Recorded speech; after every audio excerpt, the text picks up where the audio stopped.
Hi everyone, in today's tutorial, I'll show you how to create a professional presentation in Canva.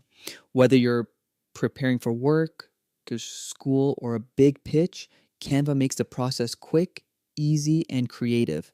Let's dive in. Once you're logged into Canva, head to the search bar at the top and type in presentation. Canva will show you a huge variety of templates designed specifically for slide decks.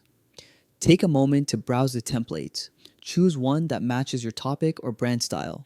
Selecting the right template sets the tone for your entire presentation. Click on Customize this template to open it in Canva's editor. Here's where the magic happens. You can replace text, change fonts, and adjust colors to make it uniquely yours. Click on any text box and type in your own content. Keep your text short, clear, and audience focused. You can also adjust font size, color, and alignment for better readability. Enhance your slides with Canva's library of images, icons, and graphics.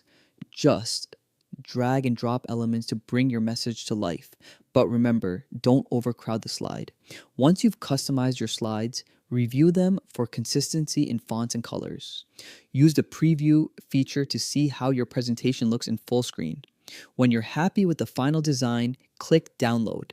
You can save it as a PDF, a PowerPoint file, or present directly from Canva. And that's it. You've just created a polished presentation in Canva in just a few minutes. With Canva's tools, you'll be ready to impress any audience. Thanks for watching, and don't forget to subscribe for more Canva tutorials.